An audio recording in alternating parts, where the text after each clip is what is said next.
Thank you everyone for joining us today. Today's presentation is in partnership with the Translational Data Analytics Institute.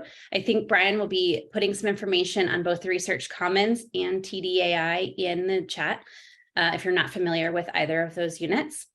Our presentation today is what does feminist data science look like? And our guest speakers are Catherine D'Ignazio, Associate Professor of Urban Science and Planning at MIT, and Lauren Klein, Associate Professor in the Departments of English and Quantitative Theory and Methods at Emory University.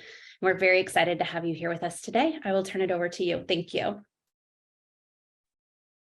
Awesome. Thank you, Kristen and Brian. Thanks to the Research Commons and all the groups at Ohio State that invited us to speak. It's an honor to be speaking with all of you today. So today, Lauren and I are going to explore the question that you see on the slide here. What is data feminism? And also sort of answering the question that was posed by Kristen, what does a feminist approach to data science look like? So I don't know that we need any further introductions, but this is us here on the slide. All of what we're talking about today comes out of the 2020 book that Lauren and I co-authored through MIT Press. And maybe the one important extra thing to say about it here is that data feminism is open access. So you can obviously buy a copy, and that's wonderful, but you can also just access it online for free. And if you go to datafeminism.io, you'll see a big red button that says read the book, and that'll take you there to the link. So what we're going to do today is we want to summarize the book's theoretical framework and talk a little bit about our motivations for writing the book. And then we want to give you some examples and a little bit of flavor that comes out of the book in terms of what does examples that show what does a feminist approach to data science look like based on real world examples from everyday people and activists and communities and academics and artists. So I think from here, I'm going to turn it over to Lauren to get us going. Thanks so much. I'll just echo Catherine and saying thanks for being here. Thanks for this invitation. It's really exciting to be able to present our work to you. So I'll just get started. Our motivation for writing the book is something that I think, now in the year 2023 is apparent to almost everyone, which is that data is incredibly powerful, right? At the time that we began writing, I think the world was sort of waking up to this fact. And also at that time, we were also increasingly being confronted with the fact that while on the one hand, data could be incredibly powerful and used towards positive ends, for example, in medical discovery, documenting instances of harm at scale, real-time disaster relief deployment, things like this. We were also, and we honestly continue to be confronted with a near nonstop barrage of evidence of these data-driven systems and data sets eliciting tremendous harm, right? I think at this point, we're all well familiar with the examples that, thanks to the work of some other scholars and activists and data journalists and artists who really did come before us, we all know about, for example, bias in Google search results. We all know about the tremendous harm of pretrial risk assessment algorithms. We know that facial recognition technology is biased. And so to sort of summarize our take on these problems that we face, the power of data right now and historically is that this power, it's been wielded unequally. It historically and into the present has been wielded by small and homogeneous groups of institutions. These institutions, which include academic institutions, honestly, are very well resourced.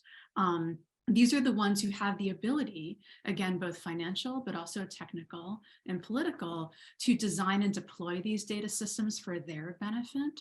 And usually when these systems are designed for the benefit of powerful institutions, this comes at the expense of everyone else. And this is actually where we see feminism playing a crucial role. And what we explain in the book is how feminism, and intersectional feminism in particular, has actually been focused precisely on this issue for a very long time, this imbalance of power and the structural forces that cause this imbalance of power. This has been the central project of feminism for, really decades.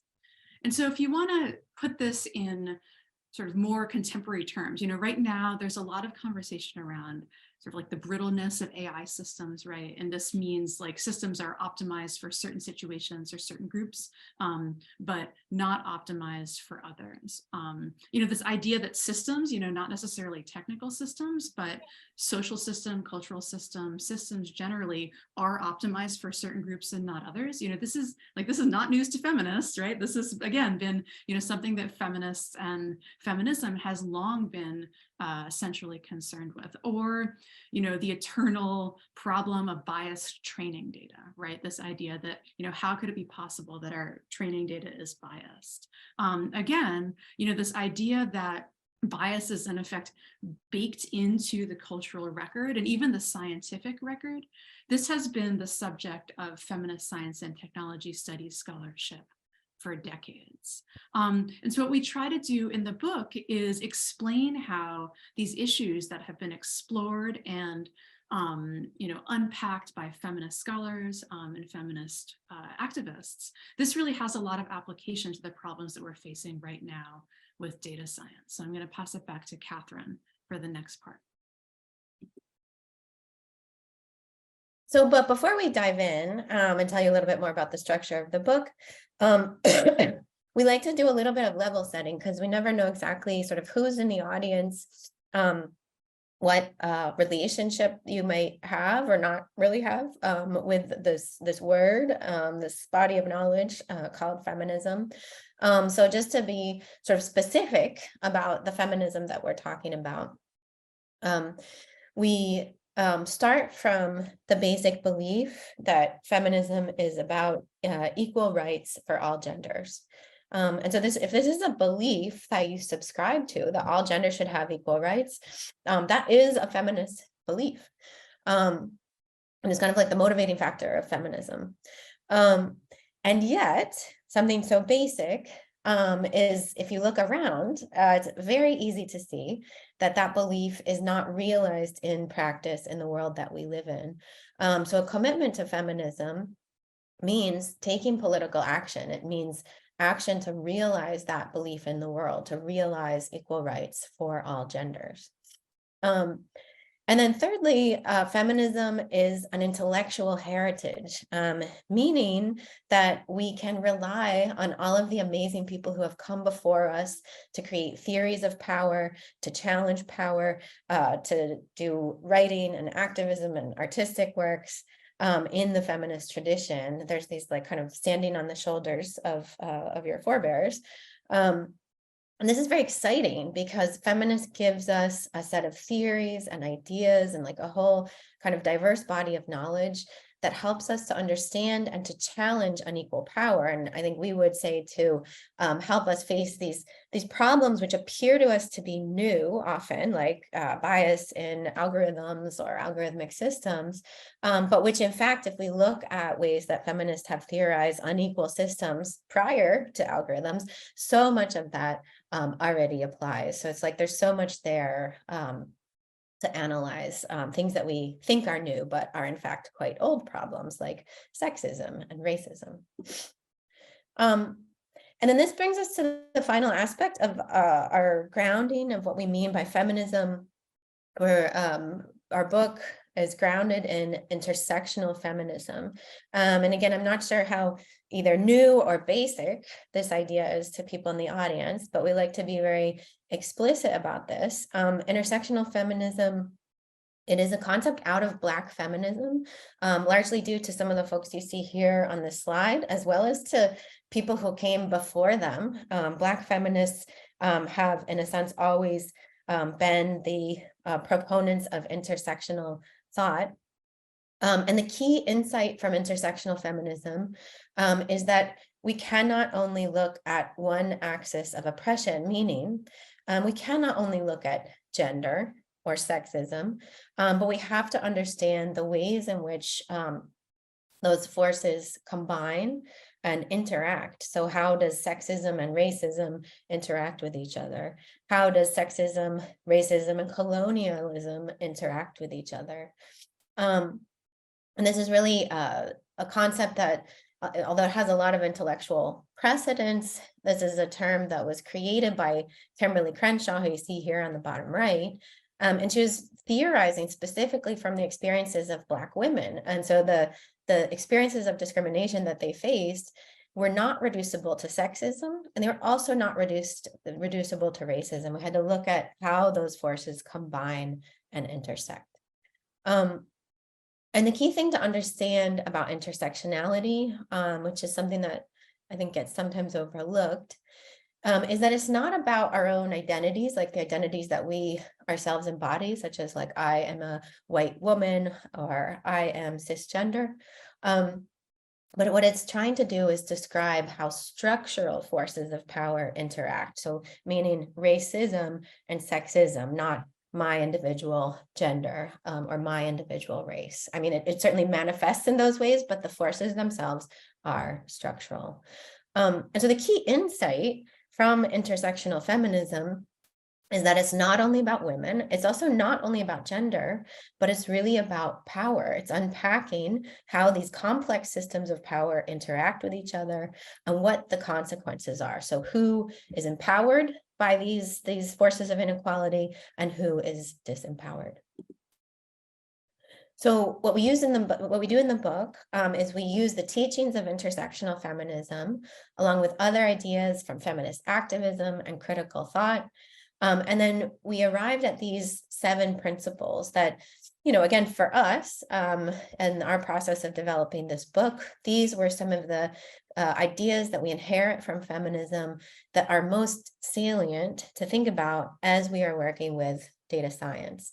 And so they're the following: examine power, challenge power, rethink binaries and hierarchies, elevate emotion and embodiment, embrace pluralism, consider context, and make labor visible.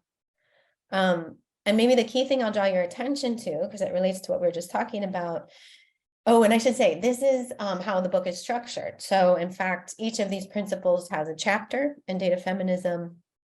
And in each chapter, we try to introduce you to some of the key feminist thinkers who led us to formulate that principle, as well as to show you some examples of people who work with data sort of in the real world, who are actually enacting that principle. So it's like the sort of the principle in action.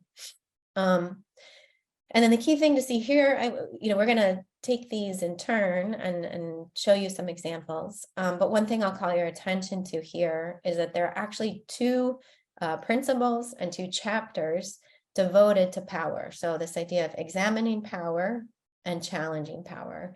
And that just calls us back to, again, what's at the heart of the feminist project is both this analytic of power. How do we understand how structural forces of oppression work in the world, as well as how do we take that political action? How do we do that commitment to realizing the world where all genders are equal? How do we challenge power using data science in this case? And so really the goal with this was to think about how do we operationalize feminism for data science? So how do we make an introduction and a clear set of principles for people who are already working with data, for people who want to work with data, or even for people who want to refuse to work with data. And increasingly, we're seeing the urgency of refusal as a position and thinking about some of these algorithmic systems. There are certain systems that truly should not exist. And so we're seeing that manifested in things like moratoria on the use of facial recognition technologies, for example. And yeah, so I think from here, what we're going to do is we're going to dive in. I don't think we'll get to all the principles today, but we want to dive in and show you some examples of each of these principles in action, and give you a sense of sort of what we mean by each of these principles and some of the examples that we show. So I'll turn it back now to Lauren. Great, thanks so much. So one of the projects that we talk about really early on in the book is this one. It's by the artist Mimi Unwoha, and it's called The Library of Missing Data Sets. This is actually, what you're looking at is actually an artwork displayed in two different ways. So the first is as a GitHub repository, which lists the missing data sets that you can see on the right-hand side of the screen. So I'm not sure if you can read this if you're listening to us on your phone, but it has data sets listed like trans people killed or injured in instances of hate crime, or people excluded from public housing, use of criminal records. This artwork was created pre-COVID. It dates, I believe, to 2016 or 2017, but I think the ways that COVID data collection has been affected by this particular kind of missing data has really awakened all of us to the importance of naming these data sets like this, these data sets that should exist in the world because they address issues of pressing social need. But in reality, due to various factors, political factors, these questions of power don't actually exist in real life. But I'm getting ahead of myself. The second way that you can encounter this artwork is as a physical installation in a gallery space. That's what you see with that file cabinet on the left. The idea is that you walk into the gallery, you see this file cabinet with folders, you read the names of the data sets on the tabs, you go to open one that you think seems interesting or important or you want to learn more about, but when you do, you discover that the folder is empty. Here, in this case, the data sets are physically missing. And like I said, the point that Unwoha is making here is that these data sets, there's a reason why these data sets are missing. And this reason is to sort of connect back to where we started today. It is this profound imbalance of power with respect to data collection in the world right now. So it's really this imbalance of power that determines which data sets are collected and which data sets are not. And in turn, what research we can undertake with these data sets and what research we can't. Who has this power? It's governments, it's moneyed institutions. Think about all of the reasons why and why not certain COVID type data sets were or were not collected. It was people in government calling the shots, right? It was the Trump administration saying, we don't want data on this, right? Or this is a problem that we do care about now. These were the reasons why certain data sets were funded, were pursued, and were collected with or without fidelity. And other data sets that would have documented other issues were left to languish. Generally speaking, minoritized groups don't have access to these mechanisms of large-scale data collection, and so their interests are not the ones that are prioritized. And this is why it's so important to begin a feminist approach to data science with this analysis of power, right? Because as I mentioned before, it's not just the data sets that we have access to, but it's the research questions that they prompt. And in turn, for example, the policy recommendations or the policy decisions that might be made on the basis of that data analysis, which is in turn made on the basis of the data, right? All of this is overdetermined by power. And so before entering into a certain project, you need to ask yourself, is this the right question to be asking, right? Or what is the question that I would like to ask independent of whether or not I have the data to support that analysis? And if it's a different question than the kind of data that you have at the ready, you need to be able to redirect course in order to ask yourself, what would I need in order to pursue this line of inquiry that would lead me to the types of questions that I would like to answer. And this takes me back to Catherine, who's going to talk to you about the next project. So in this next example, this is kind of in relationship with the second principle, challenge power. And this also relates, in fact, to missing data sets. So firm data about feminicide, the gender-related killings of women and girls, is another example of a missing data set.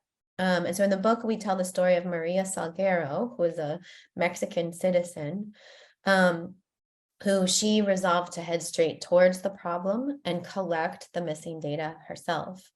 So again, just to come back to this idea of feminicide, what does this mean? These are gender-related killings of women and girls. They include cis and trans women. It includes intimate partner violence and what we understand in the States as, domestic violence, but it's a broader umbrella than those terms, and includes things that happen outside of the home context, for example. The feminicide is legally defined as a crime in all countries in Latin America, in fact, except Cuba and a couple other Caribbean nations. So Mexico has a law about feminicide.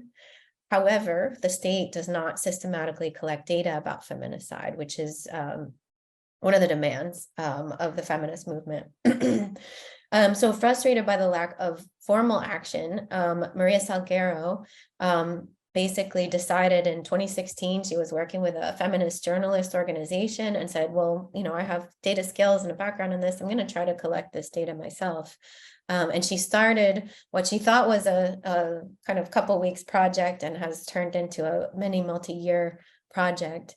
The result of which is that she has single-handedly compiled the largest public archive of feminicide in the Mexican context. And the way she does this is that she scours media reports. She looks at attorney general's websites. She looks at social media. She's actually gotten very famous at this point. There's been a lot of media about her, and she's turned into something of like a folk hero in Mexico. And so she actually gets many tips, unsolicited tips from different just individuals and networks and so on. And she ends up spending 2 to 4 hours per day, every day, reading through and sifting through all these materials, and then logging these gender-related killings on a Google map that you can see here in front of you. And then using her map and her database, she's helped families to locate loved ones who have gone missing. She's provided data to journalists and NGOs, and she's testified in front of Mexico's Congress multiple times about data, about both feminicide and then data related to feminicide. And so in the book, we discuss this as what you might call feminist counter data. So this is a kind of an activist data collection that steps in to produce information when the state and other institutions have systematically failed to ensure the basic safety or the basic rights of their population. And so we discuss this example as a way to use data to challenge power. Now, there is a caveat here, and we talk about this also in the book, which is that for any given social problem or problem of inequality, the answer or the way to challenge power is not always to collect more data, right? There's many cases in which to collect more data, particularly on populations that are vulnerable or highly targeted by the state itself, might render them more visible to institutions that want to harm them. So it's not always a given that, counter data will be this liberatory path to equity or equality. And in fact, that example of Maria Salguero for me was really powerful and striking. And when I was in the process of revising Data Feminism, sort of the year before Data Feminism came out, I started making connections in Latin America and learning that Maria Salguero, while her work is incredible, there are actually many, many dozens and dozens of efforts, in particular in Latin America, but also in the United States, also in Canada, Europe, and globally, that are doing very similar methods to actually try to count feminicide by looking at news media articles, social media, various kinds of mishmash of official data that may or may not exist. And then that's led to my own kind of next research project and the place that I've taken data feminism in, which we can sort of talk more about in the Q&A if folks are curious, which is this project called Data Against Feminicide, which is a large, I would call it a participatory action research and design project, because we have a component of qualitative research where we try to understand what are activist practices with counter data. We also have a participatory design component where we try to actively design technologies to support data activism against feminicide. And then finally, we run a community of practice for people working on feminicide and data. And so, there's many aspects of this project, but the principles that they are embodying from data feminism are things like challenging power. So trying to enable like broad coalitions of activists to collect data about feminicide, as well as embracing pluralism. So thinking about how do we bring many voices to the table? Not, one notable thing we did not try to do, we don't collect activist data and then try to analyze it. What we try to do is build social infrastructure and technical infrastructure to enable data activists to analyze feminicide in their own context, to do their own citizen data activism and data analysis of feminicide. And so this would be kind of at the heart of a pluralistic process. So here, I'll turn it back to Lauren. Sure. So I want to talk about a project right now that both brings together this idea of collecting counter data and also embracing pluralism. So this is a project undertaken by San Francisco's anti-eviction mapping project. And what this group has done, they call themselves AMP. So since 2013, AMP has worked in collaboration with tenants' rights organizations and community groups in the Bay Area in order to collect and map data about the eviction crisis there. So interestingly, in 2013, the crisis of eviction was felt very acutely in the Bay Area because of its proximity to Silicon Valley, coupled with San Francisco's really restrictive zoning laws that make it really hard to build new housing. But since then, as I think we all know and have in many cases felt, the problem of eviction is now nationwide, right? It actually has always been, but I think all of us are a little bit more attuned to it. And interestingly, AMP itself has spread to a couple of other cities across the country. In any case, so what you're looking at on this particular map is these little red dots that you see indicate a place where a person or a family was evicted, and the blue dots indicate a place where AMP has also interviewed one of the people in the process of being evicted from their home.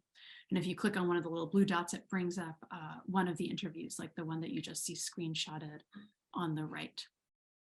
And in the book, we actually set up a contrast between this project and a second project, which is very similar in terms of aims.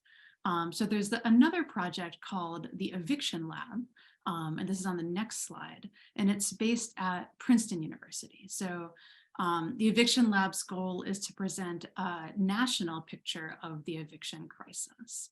And I should say sort of at the outset, both of these projects are very worthy in and of themselves. Both of them have value in and of themselves. But when you look at the projects together, they tell us a lot about our assumptions about sort of what makes a good data science project, as well as how we evaluate what a project is doing. So you might look at this project and think, I think this is like, I'm looking at bigger data, right? I'm looking at a map of the whole United States. You might check the scale and say like, okay, there's more data here, right? I think this project is more comprehensive. You might also look at it and say like, I think it's a little bit more rigorous. The other one was on a Google map. This one looks a little bit more professional. Maybe I can trust this one more. And remember those responses to this image, because we're going to come back to that later. But one of the really interesting things is that what AMP has shown is that the Eviction Lab's work here, because they draw their data from a national real estate database, significantly undercount evictions. And again, you can think for a minute about why this might be true, right? So the real estate industry, they're not incentivized in any way to count evictions, right? It's really bad for their business. It might invite additional government oversight. So there's no incentive there to pay any more attention than they have to about what is going on. The second thing to think about is how people experience eviction, and how there are many, many ways to experience eviction that don't necessarily translate to the formal eviction notice that you might receive when a landlord fills out the paperwork at City Hall and presents you with, you know, a notice of eviction, a notice to vacate your home, right? This could be like the landlord just, you know, neglecting your apartment, right? Not fixing the leak in your ceiling or your, you know, broken plumbing, raising your rent a lot so that you're in effect forced out of your home, like coming around to lurk in your lobby, making you feel unsafe, right? These are all de facto methods of eviction, but are not tallied in the official count. But because AMP is working with these community organizations, these groups, these places where people go and say, like, help me, this is happening to me. And they've actually developed quite rigorous methods and ontologies for cataloging these types of eviction. What they've gathered is more accurate and more contextualized data that documents a greater extent of the problem at hand. And so in the book, we make the case that this is what is gained when you embrace pluralism, right? When you listen to people who have direct experience with the problems that you're trying to intervene on behalf of, and you work with these communities in order to build solutions that reflect what's really happening. So I'm going to pass it back to Catherine to sort of offer us some general principles along these lines.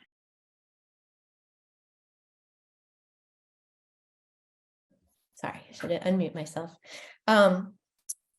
But so, you know, continuing to build on this principle of embracing pluralism, questions do arise, right? And so it's worth talking about how do we have and how do we build more participatory processes for data science? There are many fields like urban planning, the department that I'm in, also like design, that have traditions of participation, community engagement, and so on. Data science hasn't traditionally had a robust kind of process for collaborating with different kinds of communities, but increasingly we are seeing that change. Yet at the same time, when we embrace pluralism and, you know, in the process of undertaking data science, you can't bring everyone's voice to the table, especially if you're building a tool that is going to be used by, you know, let's say, you know, at scale or something like that. You're not going to bring 1,000 people to the table. And so whose voices do we prioritize? Who should be part of the participatory process? And here's where feminist approaches to design and feminism itself has a really clear answer to that question. And so building on the work of folks like Sandra Harding, Patricia Hill Collins, and Xiaowen Bardzel, a feminist design perspective would take power into account and center the experiences of the people at the edges and the margins first and foremost, and make decisions and design from the outside in. So meaning, you know, in a typical, this sort of theoretical histogram here is meant to represent, you know, a traditional design process would be like, okay, how can we serve that 80% of people in the middle here? And then unfortunately, we're not going to design for these sort of edge cases over here, which are maybe folks that have more challenges or accessibility challenges, or who are more marginalized by whatever the sort of system is that we are building. And in fact, what feminism would say is like, we need to do exactly the opposite of that. The people who we need to be designing with are the folks over here and over here. Because if we build something that works for them, it's almost guaranteed it's going to work for these 80% of people in the middle. And so this is very aligned with there's a principle from the Design Justice Network, and they say we center the voices of those who are directly impacted by the outcomes of the design process. And so these are the folks who we should be working hard to build relationships with. Back to Lauren. Lauren, I don't know if you want to, we have a number of more slides. Do you want to hop over one or two here? Yeah, sure. I was thinking that. So very, very quickly, and we will share our slides after, but just one example of a group that has sort of taken up this call to embrace pluralism in data science is this group called Policy with 2 L's. And they have a number of really great projects that are well documented, both in terms of methodology and research output, that begin with this idea of like, what should the data be? How should it be collected? What are the questions? Let's ask the people who actually live in the places that we're invested in. Now I'm going to pass back to Kathy. So the previous examples are focused on issues of power and people, but Another idea from feminism and from the feminist tradition relates to critiquing binary structures of power. And really from critiquing, it really starts for feminism with a critique of the gender binary. So if we take the gender binary for a second, the gender binary is this idea that is a kind of inherited common sense idea that circulates in sort of Anglo-Western context, that there are only two genders, and there are men and there are women, right? And feminists have a long-standing, decades-long critique and problem with this idea, because first of all, they would say this idea that there are two genders is actually hiding a hierarchy, because in fact, the hierarchy is that men are up here and women are down here. So that's one thing. The other sort of problem with this idea of the gender binary is that there are actually not two genders, right? That is an idea that is empirically false. If you look around at the world and look at the gender identities of people around you, there are not more, there's far more than two genders. And so what this has led feminist theory to do is to say, well, if the gender binary is first of all hiding a hierarchy, and it's second of all empirically and demonstrably false, what other binaries in the world might we start to break down and critique? Because other binaries might also be hiding hierarchies and also be empirically wrong.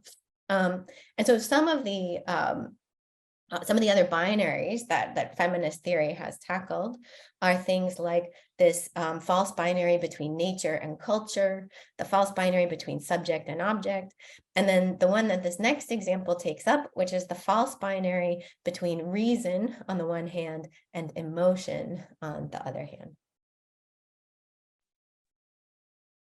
So we see this false binary play out in data visualization really, really acutely. So you can just think about, like, what are the best practices that if we have not been taught, then we certainly see all the time, right? These are things like a clean design, minimalist aesthetic, presenting just the facts. But like, why are these our best practices, right? Especially when, again, empirical research has shown that we interpret these aesthetic choices just as emotionally. So research by Jessica Holman has shown that we tend to believe that these charts are more truthful than they actually are. So things like just having a credit line on the bottom of the page makes us trust it. And the flip side is also true. There's this great project led by Crystal Lee at MIT that talks about how COVID deniers who just like make up numbers that become their, like, the results of their studies that show that COVID is fake or vaccines don't work or whatever.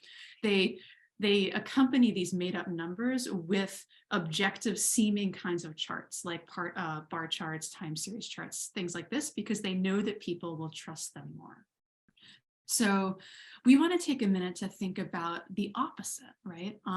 So visualizations that recognize this and that intentionally and ethically leverage emotion in order to communicate the findings of their particular project or communicate the goals of the particular project. And so that's what the next example helps us explore.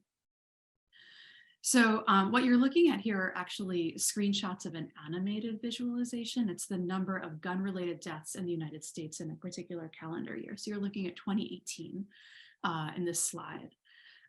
What happens in this visualization, each of the people killed by a gun in that year is represented as a single arc on the screen. That's what you see in the smaller screenshots on the left. They're traced one by one, and you could initially read the identifying information about that person, but they get faster and faster until you can't keep up. You can't read or process the information fast enough. They also start to overlap with each other, so you can no longer visually pull out any unique data point. In data visualization, this is called occlusion, and this is generally considered to be bad. When you can't pull out individual data points, this is generally believed to be a bad data visualization. But in this particular case, that's part of the point. Too many people are plotted on this visualization because too many people are dying. Like, you can't pull out the information, you can't read the information. That's the point. It's like, it's too many people. It shouldn't be that many people. What we're dealing with is an epidemic. There's also a temporal component of this, in that the visualization is mapped for you You don't interact with it. It unfolds on its own time scale. And if or when you watch it, it goes on for a really long time, almost too long. You feel like it should be done, but it's not done. And again, this is part of the point. Too many people are being killed. Now, just to be clear, methodologically, it's no less statistically sound than any other study. So the data come from a federal crime database which you can access from the URL crimes.gov. I didn't know about this website until looking into this project, but that exists. It has a lot of really depressing crime data that is all available for us and is very well documented as to how it was collected. One of the things this project does is projects the estimated lifespan had the individual not been killed by a gun, and that prediction is done using a model that was released by the World Health Organization. So each of the components here are very, very well documented and thought through, and yet the visualization was viewed with intense suspicion from people in the Viz community because it made us feel things. And a feminist approach here would say, like, that's not a problem at all that it made us feel things. And actually, it's a more compelling visualization because it blends reason with emotion. And what this rebalancing of reason and emotion enables is a much richer and more effective data communication toolbox that in turn allows us to focus on what really matters in a design process, which is honoring the context of the data, listening to the experience that it's attempting to encode, and ideally taking action or encouraging our viewers to take action on the basis of the findings of that particular study so that we can challenge these imbalances of power in the world. So I'm just very briefly, again, going to call your attention to a digital project that came out after the book that really exemplifies this kind of visualization work. And work with data more generally. It's called Homegoing. It's a project by COVID Black, and it's directed by Kim Gallen, who's at Brown University. And what Gallen and her team have created is a digital memorial to the Black Americans who died of COVID. And as you can see on the screenshot on the left, the themes of the project are data and honor. And what the team did first was simply gather the names of the people who had died. But rather than visualize them merely as data points, they painstakingly tracked down photos and obituaries for each of the people named in the data set. And through this website, you can go from data to story. You click on one of the small names, it brings up a little bio, a larger photo. It has some details about that person's life. And then you could further click to the news source where they provided this information. This project, and they're explicit about this, it refuses to let these people be anonymized as data points. And it insists that we recognize the individual life that each data point represents.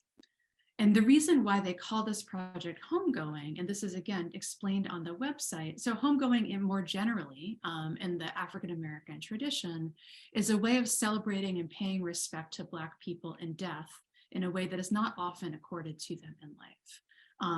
And in the particular case of Black Americans and data collection, we almost always see this reduction of humanity rather than a celebration of humanity. And so what this trying to do, this website, is really trying to sort of serve as witness and testimony to that fact.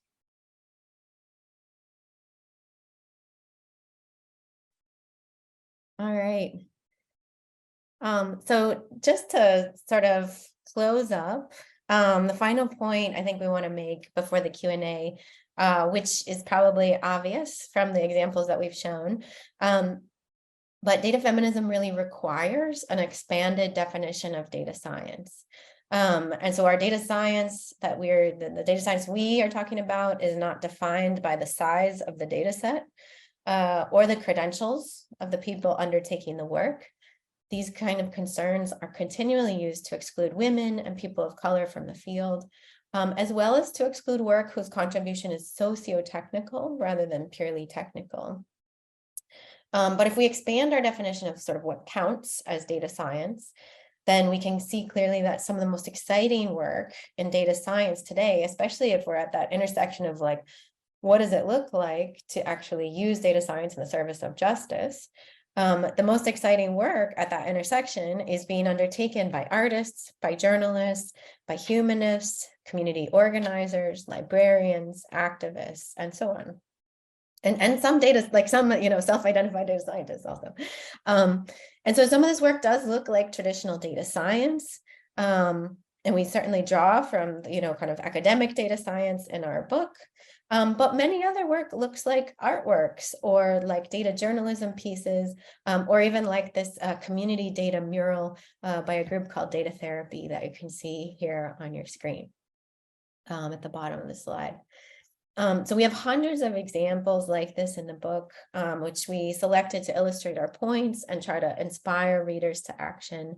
Because on the one hand, while we recognize that data is at the root of many problems today, we also feel like it can be part of the solution. So thanks so much for your attention. These are 100 ways to contact us. We always look forward to hearing from people or hearing how you've used our work. And we also have infographics. If you're a person who likes visuals, we have infographics with the principles of data feminism in multiple languages on our website that you can download. So thank you so much, and looking forward to chatting further.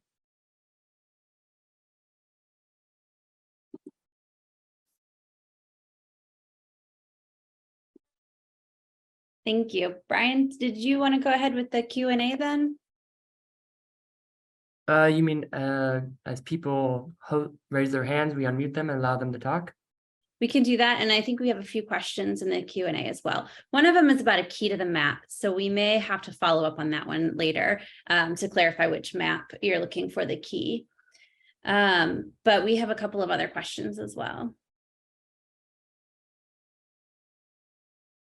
Let's see, I can go ahead. We have one that says, how often do you find the challenging of power with data is accepted? Are people both in and out of power receptive to feminist data and data science? Yes, well, so, feminism is perceived in different ways by different institutions and different people, depending on their backgrounds. One of the things that I would say is really heartening that we've seen is the incorporation of an explicitly feminist perspective across a wide range of institutions. So like the thing I'm thinking of specifically is, for example, like the Canadian government has a feminist policy analysis that it engages in. Cities like Barcelona have a explicitly feminist mayor. So I think there's certain places where it's becoming normal, like less politicized, to believe in equal rights for all genders. I mean, that it seems like crazy to say that that would be politicized, in fact, because it's such a kind of like basic assumption. And yet, I think we are also in different places within different institutions, also seeing different kinds of backlashes against feminist thinking and feminist theory. And so like one example, contemporary example right now is in Korea, where there's a strong backlash against the feminist movement. Also in Pakistan, there was an article in the New Yorker about Pakistani women marching against sexual assault in public spaces.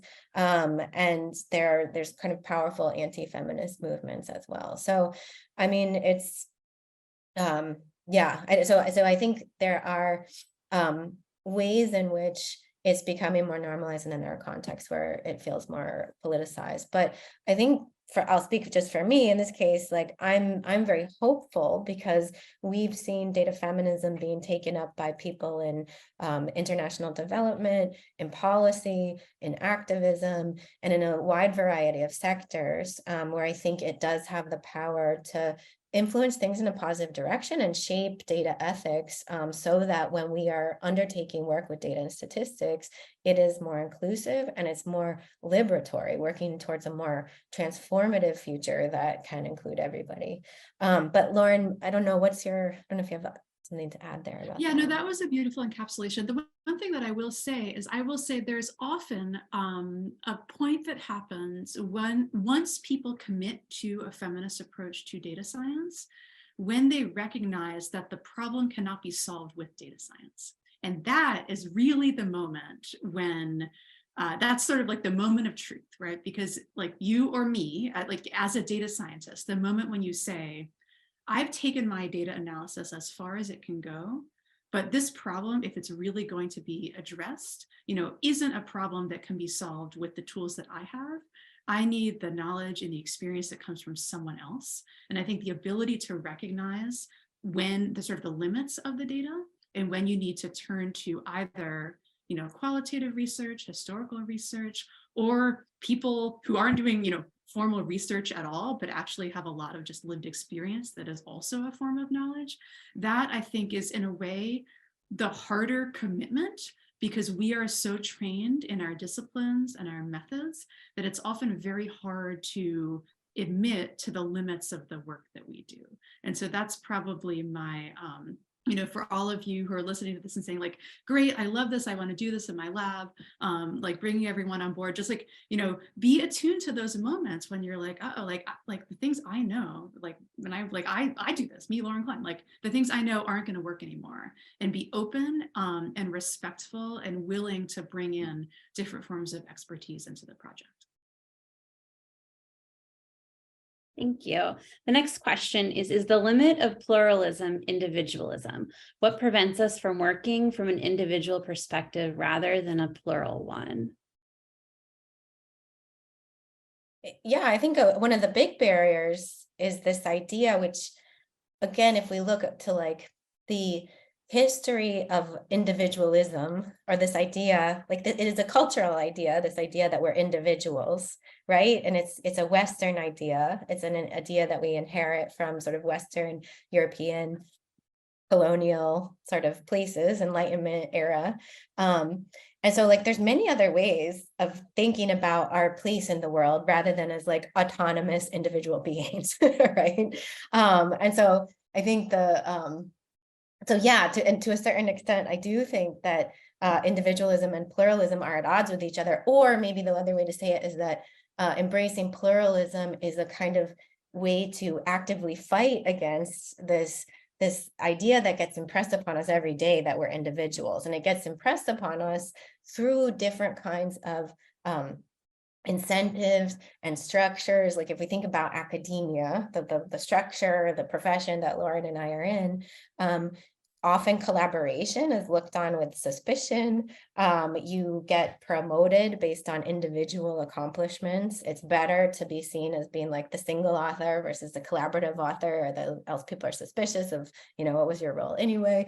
And so like there's all these ways in which the world teaches us to be individuals and to claim individual ownership and individual credit. And so that's in a way why the embrace pluralism principle is a kind of way to say, actually, what happens if we dissolve those borders and boundaries around ourselves and imagine that we are in coalition, we are in collaboration, we are in solidarity, we are in dialogue. No idea that I've ever had in my life is mine. You know what I mean? And so like what happens when we do that? And in fact, all of these amazing possibilities open up. And so like, yeah, so I would say that is like individualism is actually in a way one of these forces of oppression that we have to contend against if we actually want to do ethical and equitable work in the world. Thank you. The next question is, how do we obtain some of these data sets? So this is a really, I love this question. And it's very interestingly, I think this is like the first time someone has actually said like, okay, I would like to work on these data sets. So I would say some of these, so we will share our slides, and I encourage you to, Google, like find these projects and read up about them. All of these projects are substantive, have a lot of documentation and a lot of history, much more than we conveyed about them. Some of these projects also do have data that you can use, but this is a really interesting question, right? Because one of the things that when we actually talk about this in the book is sort of like whether or not a project is best served by you taking a data set from a project that you know less about, or whether, if the goal is rebalancing power, intervening into your own local community, if you would be better served by either like collecting data on an issue that you yourself or your community or your students know a lot about, or sort of partnering with an organization and asking them, we've got some skills, how can we help your mission that you're working on right now? There's no right answer to this, right? Like some groups are like, we would love for you to work on our data, here it is, right? But other groups are like, we want you to learn more about us before we decide whether it's a good fit. And I will just say anecdotally, some of the best projects that I've had coming out of my classrooms, and honestly, even in my research, have been ones that are super local about like specific institutional practices where my students say like, this is a real problem that we face. We've got some data on it and we want to fix it. So I really appreciate that question. The short answer is Google, but the longer answer is like, there's so many different ways to match interest and desire with available or unavailable data. Catherine, I don't know if you have anything else to add to that. No, I think that's perfect. So we have two more questions. We'll see if we can try and get to in the next 2 minutes. The next one is, do you have any recommendations for someone who wants to pivot their career into feminist data science?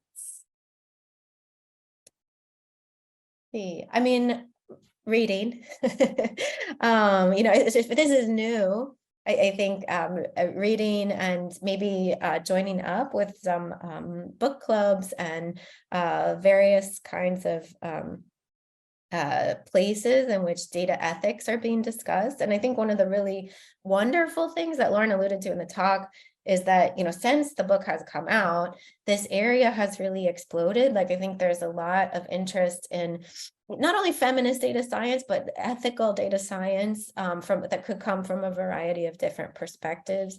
There's also increasing this discussion on, how we regulate AI and data collection and privacy and things like that.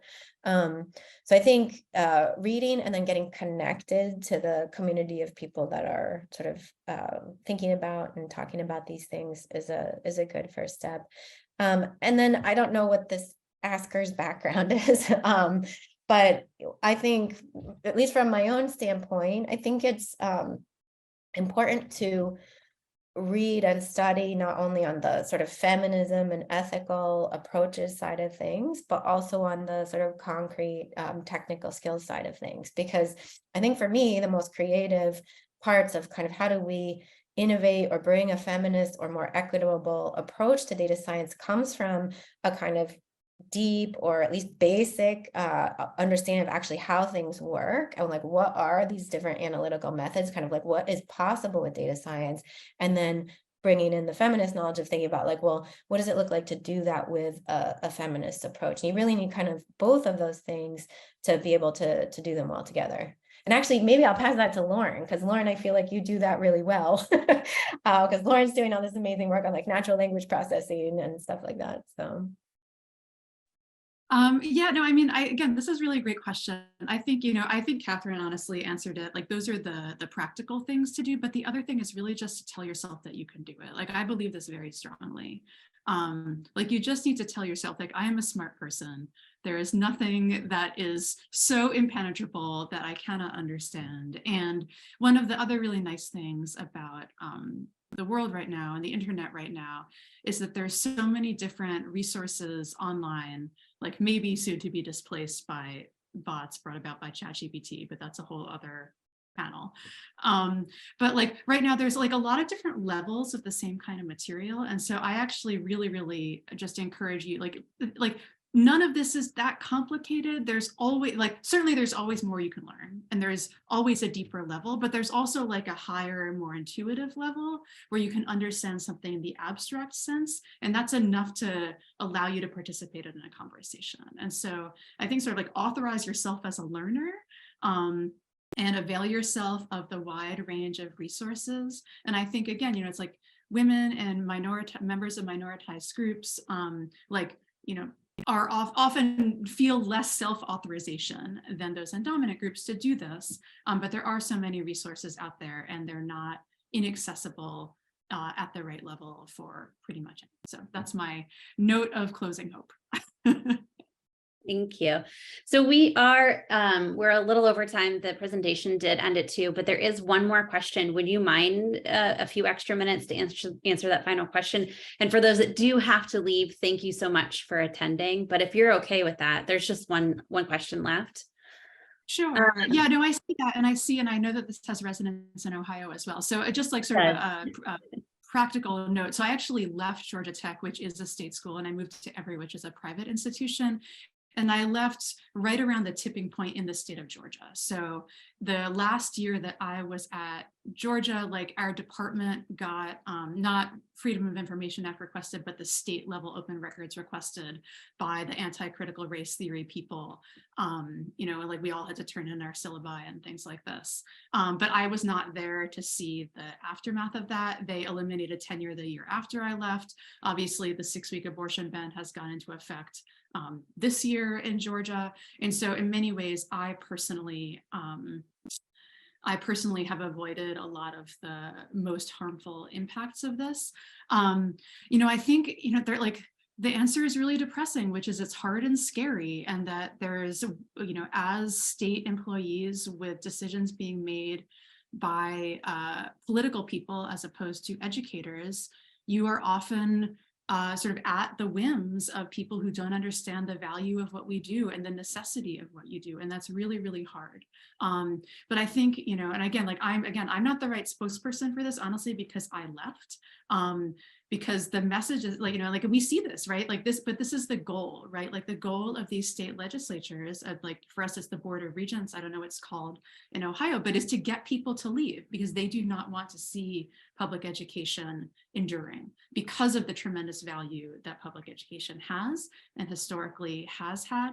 And I would say personally, I feel a lot of, you know, I get like, again, like it's like, in some ways I feel disingenuous for saying this, but like I feel a lot of ambivalence as someone whose PhD came from a public institution who really is strongly committed to public education. There were other reasons that made the shift make sense for me, but public education has so much value, and like all of you know that. And it's depressing and horrible what is happening nationwide. Well, thank you. Thank you so much for your time today. We really appreciate it. And thank you everyone who attended the presentation. That is the conclusion. Thank you so much. Thanks, Kristen. Thanks, Brian. Take care, everybody.